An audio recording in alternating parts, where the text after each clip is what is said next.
Ito na yung Sniper 150 natin guys, oh. Ayan, sobrang kapal ng putik niya, oh. Yun yung inakit, binaba natin. Mula dun sa taas, doon, pababa. Kasi hindi siya kayang sakyan, madulas. Grabe, nagmukhang enduro si Sniper 150. Ayun guys, natumba si Sniper 150. Hindi na kinaya, madulas kasi ito banda, oh. Kasong hirapit tayo, mabigat kasi, wait lang. Pupunta pala tayo ng Dungan ngayon guys, sa may Bamban Tarlac, Dungan campsite. Okay, gusto ko lang kasi ito kuhanan ng drone shot, gawa ng maganda yung view doon, sabi nila. Kaya gusto ko lang siyang i-drone shot. Then pag nagustuhan naman natin siya, anytime pwede tayong mag-camping overnight doon sa destination natin ngayon. Medyo looban nga lang yung papasok dito sa Dungan campsite na to guys, pero safe naman dito. At saka may madadaanan kayo dito na hindi pa sementadong daan, pero maliit lang naman to. Uy, malalang bangkingan to, oh. Grabe. Sarap. Ganda ng bangkingan na yun. Nasa nakakatakot lang kasi blind curve. Blind curve siya.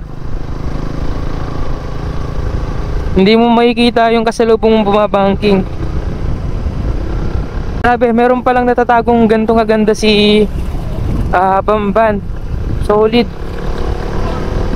Para ka nasa para ka nasa papuntang Baguio. Yung mga nagbabike din dito, pwede rin biking dito kasi hindi naman siya ganun kataas totally. Kaya masarap din siya pag nagbabike. Lalo na pag umaga, malamig. Etong part na to, hindi po siya totally sementado guys, oh. Pero kung mapapansin nyo, hindi naman siya rough road. Wag lang siguro umulan kasi for sure itong daan na to madulas. Medyo maputik yata. Eto na naman, yung pantrail na naman si Sniper 150, nagkukulay red pa yung yung lupa, oh. Iba yung kulay ng lupa dito. Ayun, medyo patag na. Ganda. May nakatira kaya dito?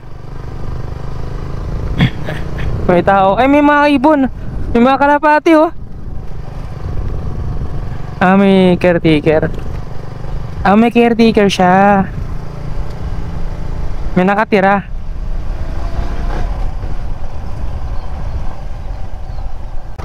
Welcome to Pasyalan. Ganda ng pangalan niya, Pasyalan. Camping, oh. May mga nag-camping. Sakto yung araw, pasikat na. Oo, sakto. Oo nga,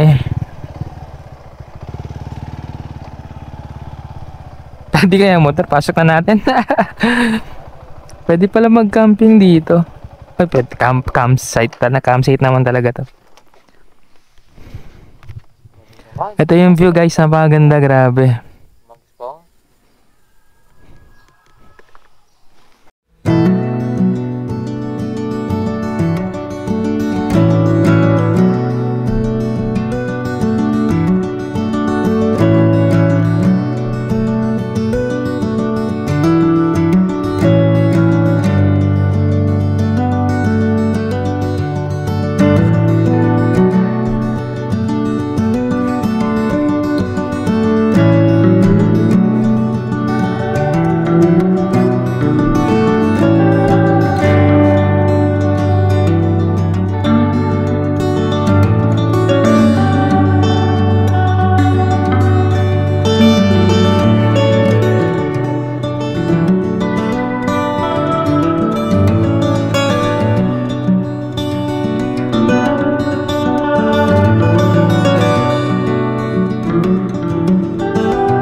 Magmumukhang enduro yung motor ko na ito, oh. Grabe.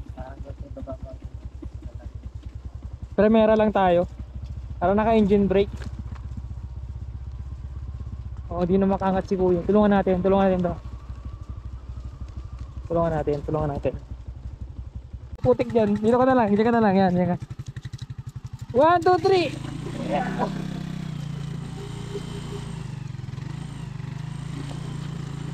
Puti pa. Dulas. Baba ka, baba.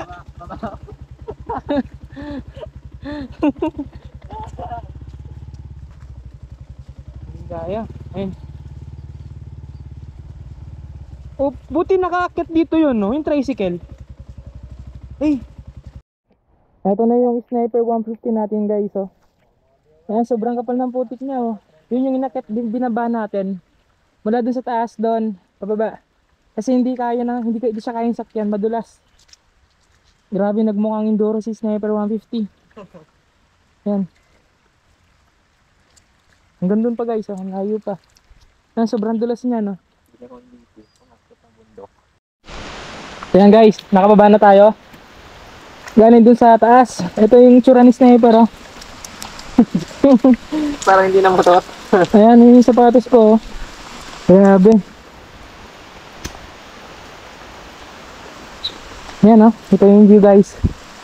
Doon kami galing sa pinakataas. Sobrang dulas. Mas mahirap niyan yung yung pababa kasi dire-diretso yung agos ng gulong, pero pag paakyat medyo kaya pa siguro.